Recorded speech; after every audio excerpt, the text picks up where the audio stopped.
Welcome to the NBA Coast to Coast podcast brought to you by thelines.com. Coming to you from the West Coast, Josh Lander, joined by my guy Nate Weitzer on the East Coast. And it is time for our favorite video of the week, NBA player props on this 2-game slate on a Thursday night. Nate, do make sure you're liked and subscribed to that page. Continue to follow along with us. We are bringing you these videos each and every weekday of this regular season. Also want you to head to thelines.com. We have all of our great written content and the like all season long for you guys, and our great odds finder tool that you can go ahead and use to make sure you're shopping those lines to the best of your ability all NBA season long. Nate, let's go ahead and jump into player props. We're bringing you guys about 4 or so that we feel super strongly about. Got a couple extras in there for you today, a few bonus ones that Nate is also liking on this little 2-game slate. So pretty fun that we've got a number of things to talk about here. Nate, let's get into your first prop of the night. Like I said, we only have 2 games tonight, Lakers and Clippers, and then the other one is those Bucks and the 76ers. So plenty of stars playing tonight. Nate, who's your first one that you're going with?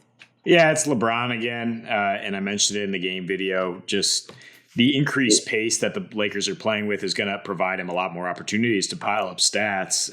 It's also going to give him easier opportunities to score in the paint and to find guys that for easy assists rather than last year when his assists were down for the almost a career low, I believe, because nobody around him could hit a shot. But in the opener, at that heightened pace, the Lakers played 114 possessions against the Warriors.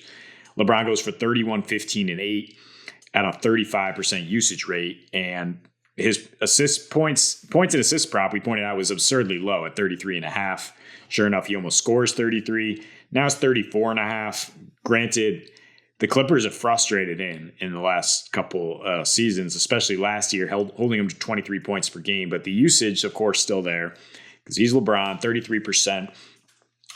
The Clippers did struggle to contain guys in the paint last year, so it doesn't necessarily make sense that LeBron was not able to get going. And when I talk about just, in the game video that the Clippers won 7 straight here, something's got to give. The Lakers can't continue to take all this disrespect. And while they weren't able to hang with the defending champs, there's a lot more unknowns here with the Clippers, reintegrating guys, trying to work out their rotations on the first night of the season. And if you want to bet on the Lakers, at least, not emerging from the basement in terms of just being a doormat, you just keep betting on LeBron, because last season, even when they were awful, he was still having a great year. And I think, 6.5 assists at plus money, this combined points and assists, when again, he should be expected to score around 30. And then one of the greatest passers ever to get about 5 dimes get you over that. I think it's one of the safest props on the slate. I think it's going to be all season.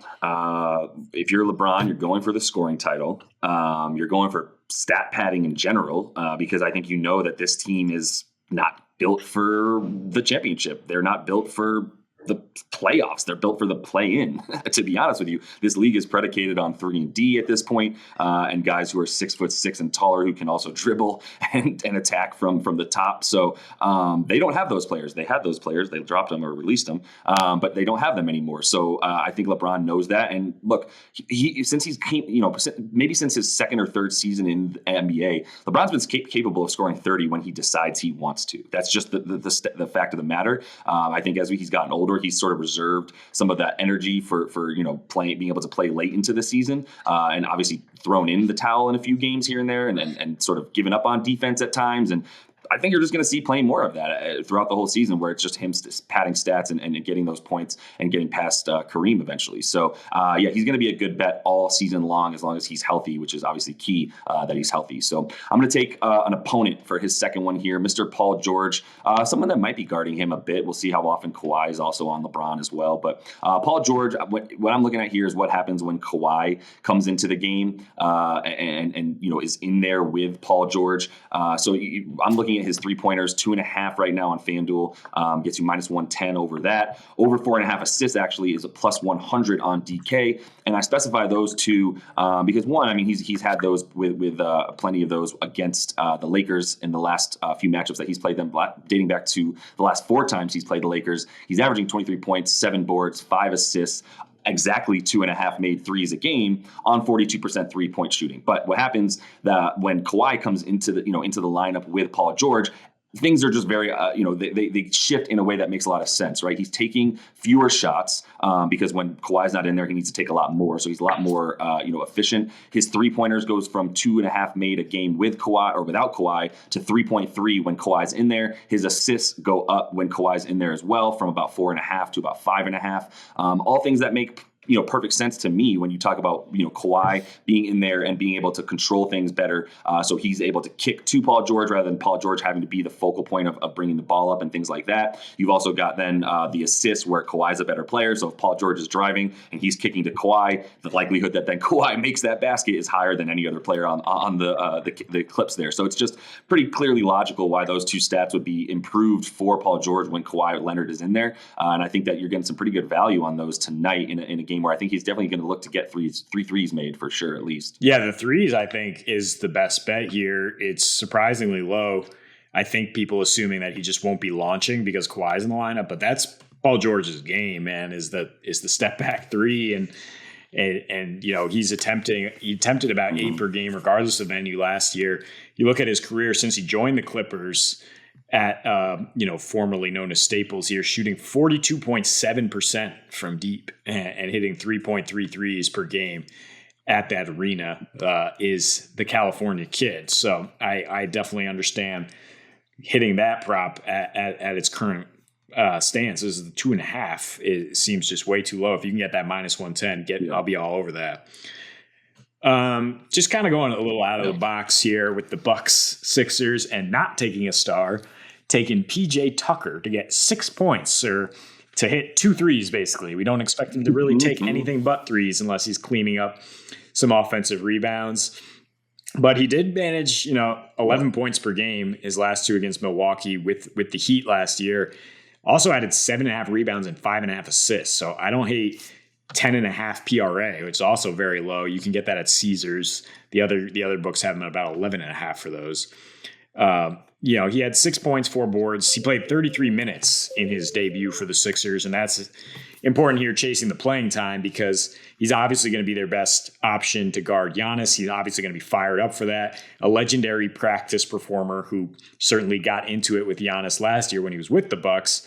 And, him and Embiid are, kind of the fire of this team now. They're going to try to set the tone, play better defense in this one. And as long as he can stay out of foul trouble, he should be on the floor long enough to just back into 6 points here. Again, mostly by taking those corner threes, which has become his specialty. I'm with it. I'm always scared. PJ Tucker points is always like the equivalent of taking, a quarterback's rushing yard prop at like 7.5, where you're just like, look, he's going to have like 3 opportunities to get this, and he needs to make the best of those opportunities, right? Like, how many threes is he going to put up? Like 4, 5 max. Like if he puts up 5 3-point attempts, I don't know, maybe that's just something to show that that's where they're forcing it. But it is an interesting prop where it's like, it's so low and it's like, dude, just trip over the line of scrimmage, quarterback, and you'll get your 3 yards, but like somehow you fail to get it. So that's the only thing that scares me about this type of prop. But I can understand why, that if you're the Bucks, you would be forcing the ball out of the hands of Harden, Maxey, and Embiid as much as you can, where you'll be leaving PJ Tucker probably pretty open because you can't afford to put 2 guys, if even 1 guy, on him when he's that far out. So I don't hate it. At -104, it seems like at least you're getting something there. I do feel a little bit better about the PRA as well, because I do know he's going to be banging down low. So